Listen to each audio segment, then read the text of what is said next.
Do this on the count of 5, 4, 3, 2, and 1. Welcome back to the Better Body Academy podcast. This is the podcast that you come to when you are sick of the dumb diets and unsustainable workout programs. Today, I'm here with my boy, Mr. Brett Postle.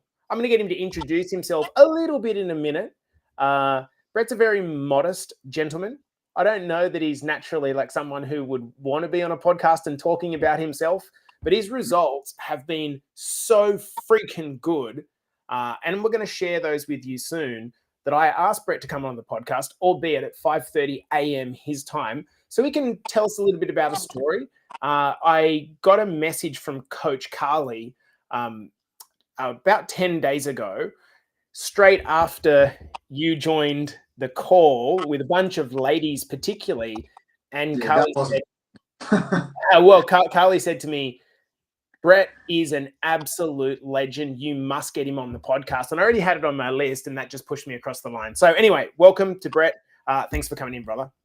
No worries. So for those that don't know you, give us a little bit of a backstory. So where are you from? Where do you live? Do you have kids? Are you married or not? How old are you? What do you do for work? Just a general rundown so we've got some context. Okay, I'm 57. Came from Toowoomba, born and bred Toowoomba. I live in Brisbane with Nicole. I have 3 children. She has 2. We don't have children of our own, but they're all grown up now. We have 3 grandkids, and life's busy, crazy, and 2 dogs. The 2 dogs are important. They're our children without having children. Yeah, I'm just on the go all the time. I travel around for work. I've been operating an excavator for about 22 years now, give or take. In the civil industry for 30 years. Been overweight for 37 years. So currently, thanks to this program, I've just hit a weight that I haven't been in 37 years. It's insane. God damn. And Yeah, so have you, on your last check-in, now I'm assuming that was, looking back, that was on the 12th of October. It's now the 16th of October. Have you actually gone to the 90 yet? No. Man, like... No, I've had a stumbled week. I've probably tacked on a kilo, I think. And good. Yeah, it's been a hectic week. I've sort of busted through some glass ceiling and it's dragged me back under. I'm not sure, but well, yeah. we're gonna talk a little bit about that. So I do want to give some context. So Brett started on 14th of May. Brett started on a simple 1-month challenge, and the reality of if we're talking about this, you know, Brett's not like made of money or anything, and he was just kind of like, look, let me just have a little bit of a taste test. Let me get myself into it. And then when I went back to him at the end of that month, he'd lost about 5 or 6 kilos over the first 4 weeks, which was really, really good progress. Since that moment, so this was on the 14th of May, Brett is now, as of basically exactly 5 months later, he is 29.5 kilos down. I was going to say that again. He's gone from 120 kilos to 90 kilos in 5 months. So if you're listening to this podcast, you should be thinking, what is Brett doing at 57 years old with kids and grandkids falling out of his lap and all over the place, and a job that demands a lot of his time? Brett, your job is pretty sedentary, right? Yeah, I sit in a 36-ton excavator, like I'm sitting in the chair now, right, and move my hands backwards and forwards and operate the machine and do that 10 hours a day. I leave home at 5 a.m. I get home at 5:30 at night. It's a big day. I drive 40 minutes to get to work, 40 minutes to come home, and that's just when I'm in Brisbane. When I'm working away, it's completely up. The ante's up. You do longer hours, and you're away for 10 days, like the fly in, fly out situation, which is comes and goes with my company. Okay. So at the moment, I'm local in Brisbane. Well, so the first thing I want to note, if you're a lady and you're listening to this podcast right now, as part of Brett joining, his beautiful partner Nicole joined our program as well. What's really, really important is that you do not compare your weight loss speed to another person's. Now, I highlight Brett's because Brett's is crazy quick. we're averaging like, what does that work out to be? Roughly 6 kilos a month. Like that is incredibly quick progress. Having said that, if it took you literally 30 years to lose 30 kilos, that would be completely fine, because it's not about keeping the weight. It's not about losing the weight. It's about keeping it off. How do we live a lifestyle? So going back kind of 5 or 6 months ago, Bretto, why do you think you packed on the weight? Why did I pack on the weight, and why did I have so much weight for so long? Bad food choices, sedentary lifestyle, being a machine operator for 22, 23 years in the same type of machine, and before that, different machines. Started off, I was just the labourer shoveling the stuff on the ground, and I was active, I was fit, I was riding my bike to work and had everything going on for me. But then the boss said, "Oh, do you want to try jumping in this machine?" And then I suffered an injury in my back, which I believe had something to do with the disease that I have, but wasn't diagnosed. So 10 years after that, 15 years after that, I finally get diagnosed and get on some treatment and start working on this disease inside of me. And my biggest concern, my biggest way to say that I've started on the program, I was concerned with my health and I had to do something, because the drugs that I'm on are weight based. So I was at the upper limit of what they could give me, and I was going over it with my weight. And so the drugs last 6 weeks. And so that time was getting shorter in my body. So it started off, it was working for 6 weeks and I wasn't in pain. Everything was great.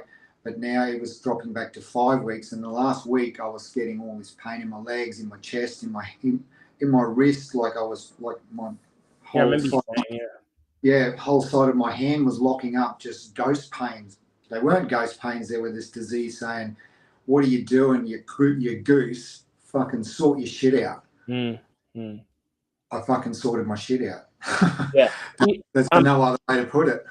So like, okay, so back at 120 kilos, because you're a pretty tall guy, right? How tall? Yeah, 6'4", 6'5". Right. So one of the things about being taller is you can tend to carry the weight a lot better than a shorter guy like me. I've heard that. I've heard that. I'm not excusing it, but the fact is you can, right? You just on the torso, right? And what tends to happen is guys, my experience is that guys above sort of 6'1", 6'2", 6'3" can get to like 120 kilos before the alarm bells start ringing. But when you're, 5'10" like I am, they start ringing as soon as you hit 100 kilos. Right. So over a certain, now that's a problem, because your waist circumference is the general issue. Like that's the general issue, because that's determining where all the actual fat is being stored. So that's skyrocketing your diabetes, heart attack, stroke risk, etc.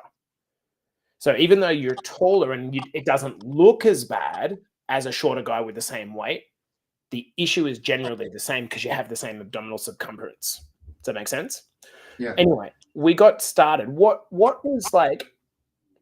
So what was the reason you started? Like, obviously you knew that your weight was a problem, but why? How is it showing up in your life? The discomfort of living.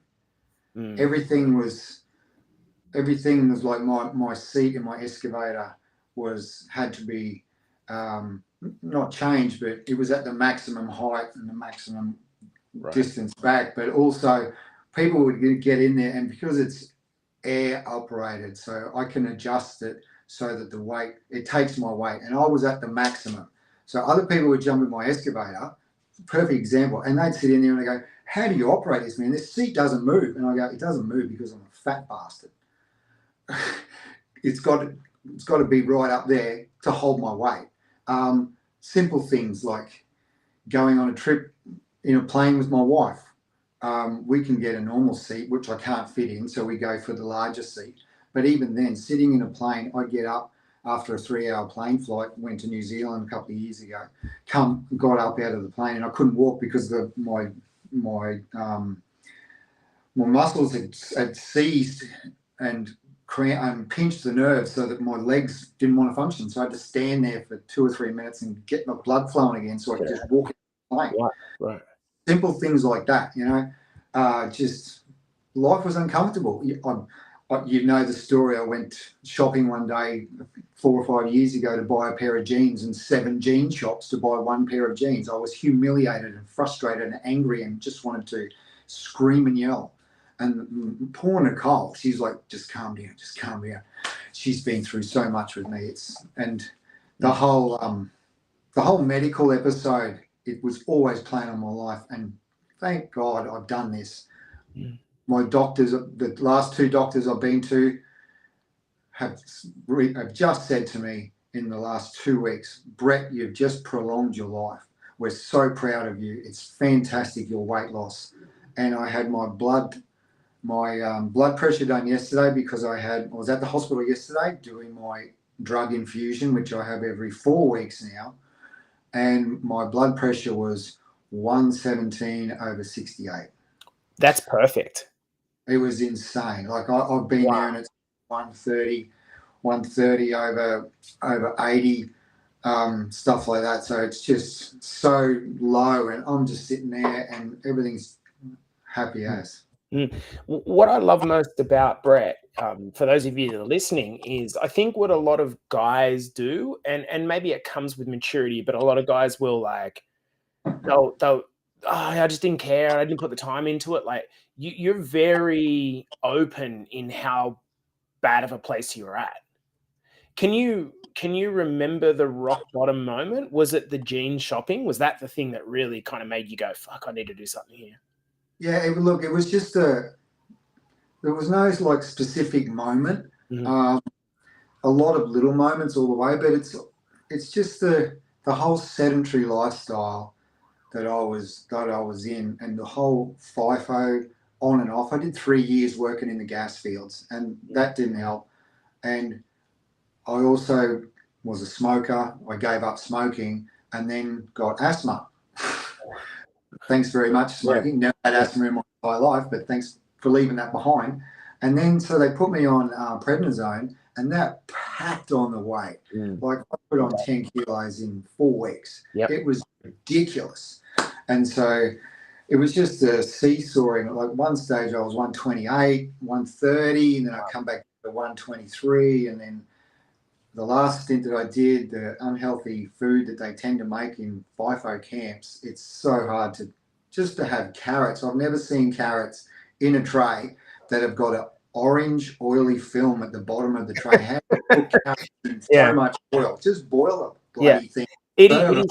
It is so difficult for guys and girls that live away from home or have to just commute long distances, and they're at the peril of whatever's being cooked for them. And in those circumstances, mate, I think to myself, okay, you don't have a choice that's easy.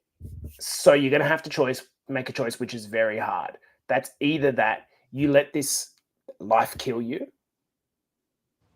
or you do what's necessary. If that means you've got to take microwave meal packs, freeze them, and then do them at the other end, or special requests off chef, you have to work out a way that this shift work, this FIFO, is not going to kill you.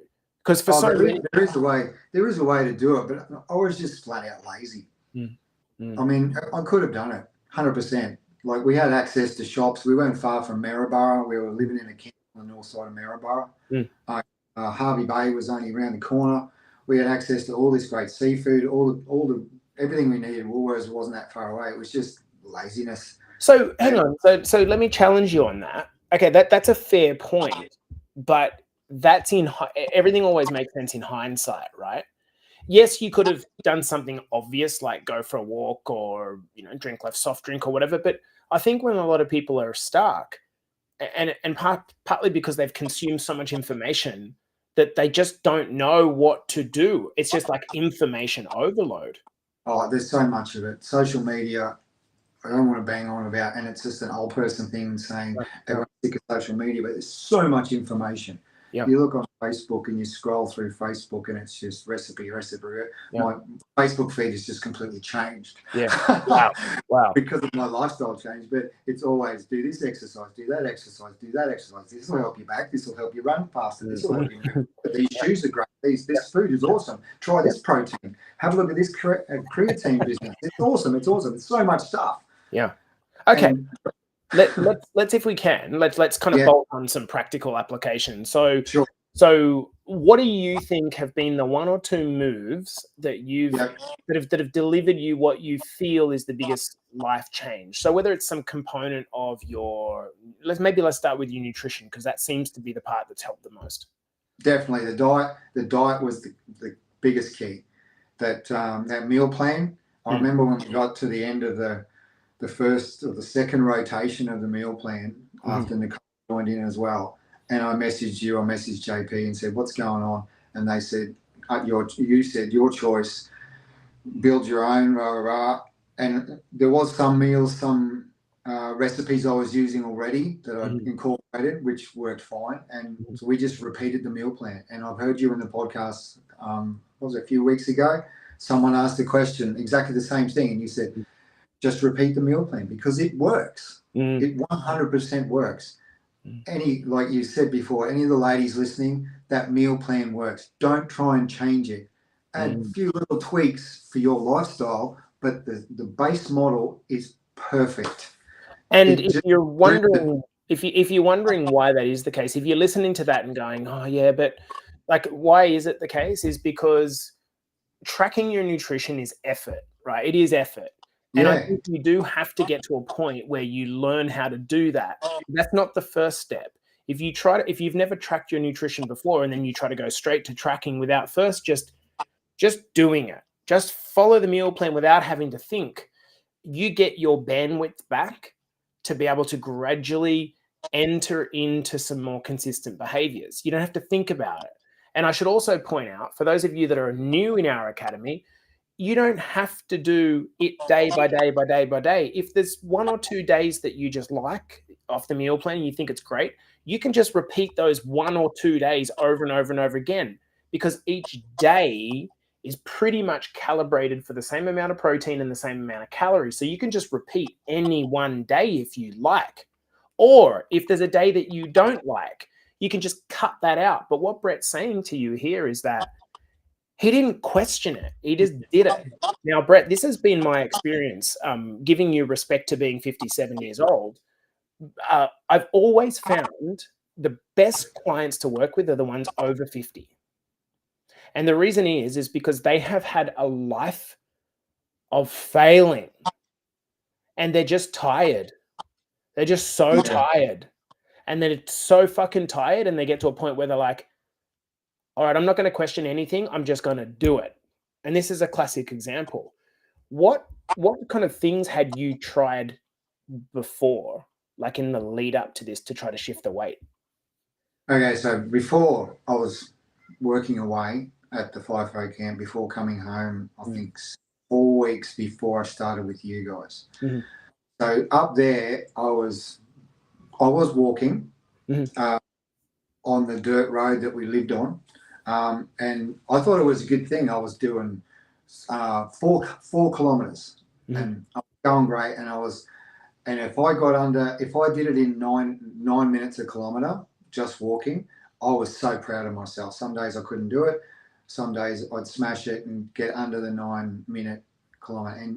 And you think it's not about going fast. And well, to me it is. In my head, it's you put in the extra effort. And you said a couple of things over my journey. You've said to people that are lifting weights, it's just go that extra rep. Well, when I'm walking, I use the telephone poles. Go that extra telephone pole. So now when I'm home, when I'm walking / running, jogging, I'll see the extra telephone pole and go, one more telephone pole when I'm running. And then I'll just go back to a nice walk. And that's been my thing that's got me through. But the things that I've also... Can we just pause there for a second? I love that. I love that so much. Let's simplify what Brett said, guys. If you're listening to this, let's simplify what he said. actually in David Goggins' book. Now, David Goggins is, I don't know if you know David Goggins, but he's a whole different level of craziness, right? And I don't think for the average person that's actually good. But what he says is that when you think you're cooked, when you think you're done, tired, exhausted, gone, your body feels like that, but you're only about 40% the way to your actual potential.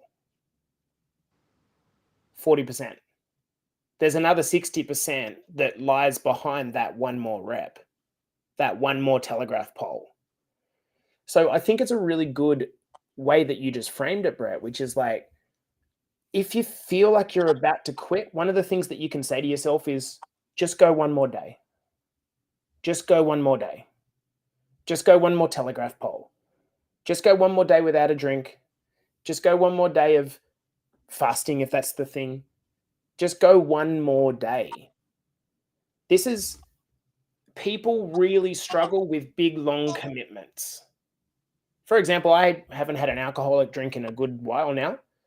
But if you ask me to commit to not drinking alcohol for the rest of my life, I'm not willing to do that. But I can commit to one more day. No, definitely. Commit to one more healthy meal. Commit to one more gym session this week. Commit to one more step. It's a simple message, but I just love the way you framed it there. So what we've got out of this so far is your nutrition was tidied up, the walking you incorporated. How important has it been for you to pull Nicole in, and so you're doing it together? Nicole has always been my inspiration. We've been together for 20 plus years now. Wow. When I first met her, she'd been working at a gym, had a couple of jobs. Her kids were young, done college on her own bat, was a single mum, and been working at a gym and was fit and healthy and stuff. And then during our time together, I watched her train for Tough Mudder with her family and her brother and sisters and a group of people. There was 12 of them, I think. She did Tough Mudder, and she trained for probably about 6 months to get to that, and she smashed it. She had a great time. But then the whole, she's been through it with the menopause has kicked in and so on, and now she's come along. But when I first started, we did the 4 weeks, and then I sat down, I spoke to her about it, and I said, look, do you want to jump on this? And she's been trying to find her way, and it has been so important that she jumped on, and it was spectacular. I mean, her support, having her with me, and to know that when I cook something, I don't have to cook something extra. Twice, yeah. Nicole's got a very high pressure job. Mm. She runs a 24/7 call center, so her head is just crazy ridiculous all the time. And when it comes to cooking, I've been the person that does the cooking in the house, and that's just how it's developed. Wasn't my choice. She does the cooking occasionally, but I'm generally the person in the kitchen, so that's fine. So it's so much easier. One set of meals for 2 people. It's just, and when we go shopping, the shopping lists that come with the program, you go and buy everything. You don't have to. Sure, there's extra bits you got to add in, whatever you need. Sorry to interrupt. Can you give us some sort of like insight there into that conversation with Nick? Because let's be real, there's a level of spending money on yourself that sometimes feels uncomfortable to do if you haven't done it. But when you sat down with Nick and you sort of were like, I'm interested in how that conversation went, and the reason I'm asking this, Brett, is that there is no doubt a bunch of our members that there's either the partner's 100% on board with them, especially if it's working for them, or there's kind of resistance and then guilt around spending money on myself. And it's that's always going to be the problem. And no matter what the relationship is and how it's going, she turned around and said to me, I've seen what you've committed yourself to, and she gets really inspired when I get committed. That's her words, and that's what put her in my pocket, or in my team, in the team Postle. Let's So go. good. I mean, she's been up and down. Her time that she's been, and I've just keep going down like that, and getting skinnier, which is fine. That's me. And she's got to do her own thing, and she's got so many pressures coming at her constantly. She's the most strongest woman that I've ever met. That's why I love her so much. Her intensity and tenacity is amazing. But yeah, I think that's the thing. When she turned around and said, I've seen you and what your commitment to this, so I'm going to jump on so that we can go together. Do you think your having grandkids played a part in the push, in the why? Yeah, look, she likes being with the grandkids and spending time with them, and probably gets more time with them than what I do. She just had the school holidays, actually. They were here, and she was running all over the place. Like, they went here, and they went to Underwater World up the Sunshine Coast. They went to the beach a few times. They went strawberry picking. They went to the movies, all this stuff. You know, you got to keep kids entertained. You can't just shove them in the corner with an iPad. And it's exhausting if you don't have the energy to do it, right? Absolutely. And yeah, she's had the energy to do it with, you know, with the diet that we're on now. It's a high protein diet, which we haven't ever lived. Like, focusing on keeping that protein high, and that's been the key, and that's been the thing. And she's come out the other side. Sure, she went back to work, and work's more exhausting than being with the grandkids, but she got there, and it was great. She survived, and she had a great time, mate, and had the energy to do it. I'm loving this, because I'm looking at you, and you know, it's probably been 3 or 4 weeks since we've had a video call, and I'm just looking at you. And when you turn slightly sideways, do that again. Just look the other way. Go the other way. Stop there, guys. Have a look at this face. Does this dude look 57 to you? You need to stop. Maybe it's the fucking Brisbane lighting, but this dude, like, I agree with your doctor. You've put yourself into the position, and maybe it's the fancy haircut that's like sweeping the fringe and everything. But man, you're looking young. How do you? Trying to keep styled, because I've got my son's bachelor party Saturday night. Oh, let's go! and then it's going to be pretty good, because it's just going to be at his father-in-law's place, which is in a farm. So it's just dudes. There's going to be no. I'd be very surprised if any women even show up at all. Really, that's nice. Yeah, which will be nice for all the men. But yeah, I'm looking forward to it. And so myself and my brother and my best mate are going from Brisbane, and we're driving up to Toowoomba to go to this party on a farm. So that's going to be cool. Back to my roots, back to the farm boys. And then in the first week of November is my son's wedding. So that was the other purpose of losing this weight, because I'd look in the mirror, and it's funny. I was thinking about it the other day. I actually thought that I was not too bad, that I looked reasonable. I was, a little bit overweight, and the doctor used to say to me, your BMI is 28, 30, 31. You need to lose some weight. You need to lose some weight. You're going to be in trouble. And I'm thinking, well, I feel okay. My clothes are all right. They fit me fine. I'm a big guy anyway. You can carry the weight because you're so tall. I've heard it my entire life. Yeah. But now that I lost the weight, it's like, how did I think that I looked okay? How did I think that everything was going to be all right? Well, the thing that I'm more interested in is not the aesthetics are important, but 30 kilograms is, like, to my understanding, isn't a cement bag on a job site 20 kilos? Yeah, you're not allowed. They've outlawed lifting anything over 20 kilos. 20 kilos. Yeah.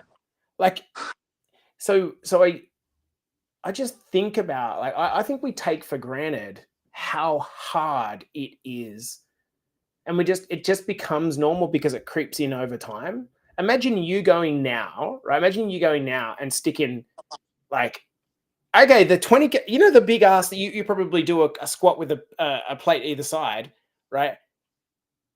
We're talking the big plate and a half size plate in a backpack on your back, hauling that around all day. Yeah, no, Oh, I know. man, no wonder we get tired, right? Yeah, it's not just as simple as going and spending 40 minutes at the gym and lifting some weight. It's Yeah. just constant all day. Amazing. Like your bed gets a big sag in it. Your chair, your favorite chair you sit in the lounge room, sits lower than all the other chairs. I was sitting in the other day and I'm thinking, I might get this resprung because this chair's fucked. Oh, dude, amazing. Well, look, you and I could probably We can go on we could forever. waffle on for all time, but No. look, I just want to say, man, the reason I wanted to bring you on the podcast is just you're just like a pretty humble, you know, country dude, and I think a lot of people see, you know, maybe they kind of think to themselves, yeah, but I couldn't do what he did. I remember our first conversations, and you had a lot of self doubt. Oh yeah. Yeah, to see And you. that's crept in this week. It's been a horrid week. You might have Yeah, seen what I yeah, said on Messenger. yes. But the reality is, we're in a shift of identity here, aren't we? Oh, Right. completely. I don't know who I am anymore. It's a That can new be person. scary. That can be scary. Yeah. Yeah. Yeah. It's like, what am I doing and what's going on? Can I give you the analogy of something very similar, Brett? It's like when a person who struggled with money wins the lottery, and we know the story about 2 years later they have nothing left.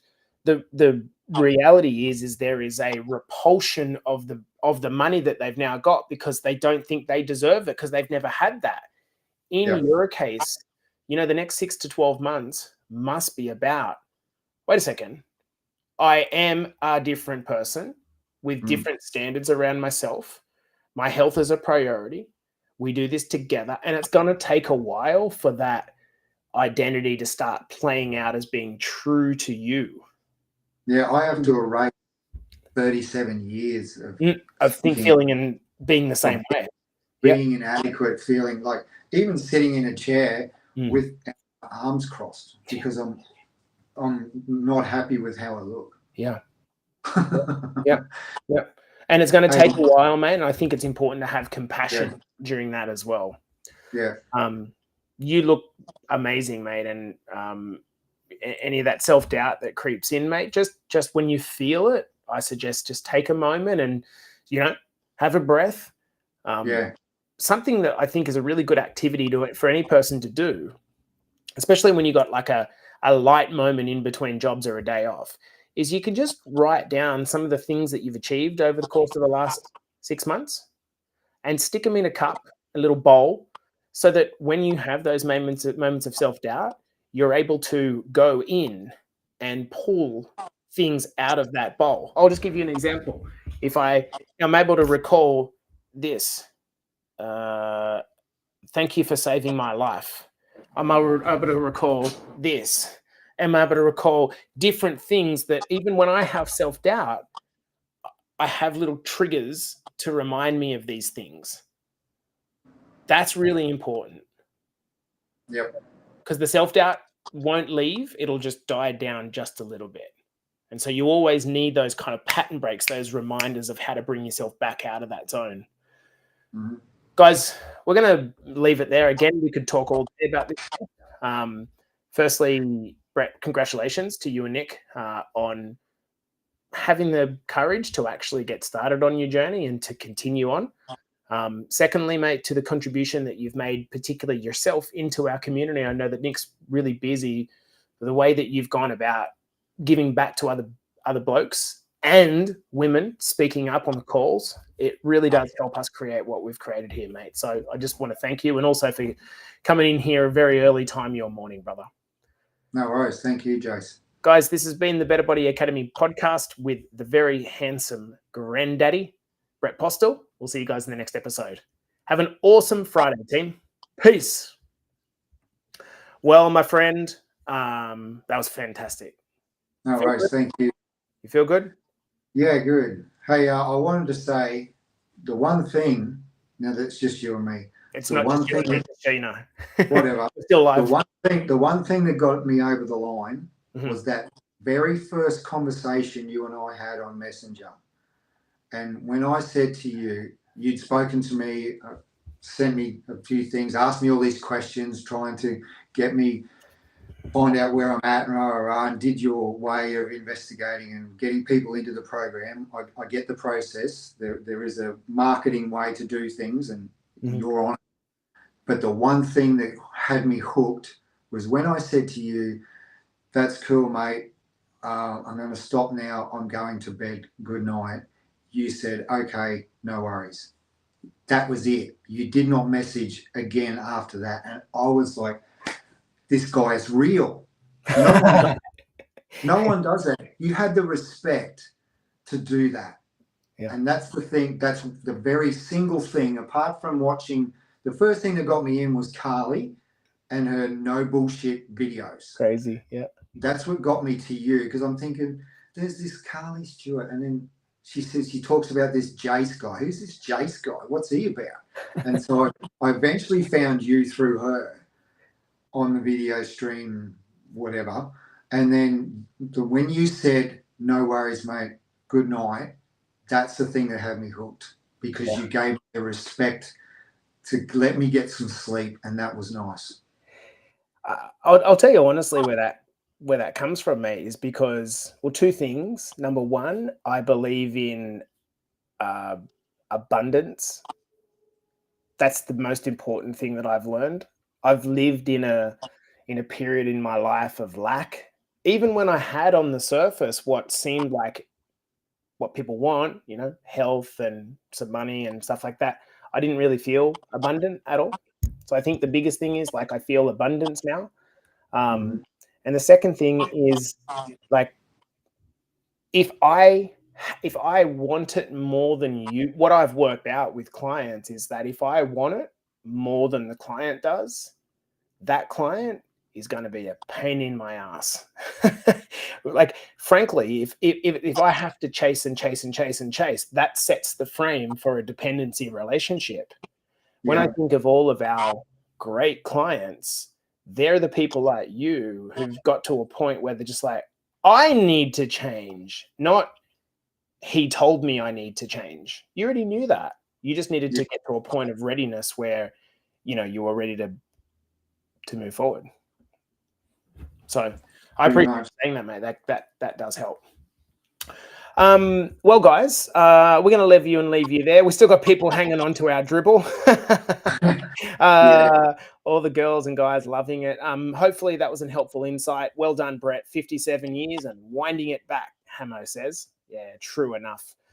All right, team. I really do hope you guys have a lovely Friday. Again, Bretto, thank you so much for coming in and say hi to Nick for us. Have a good morning. Will do. See you, Peace, mate. team. Bye-bye.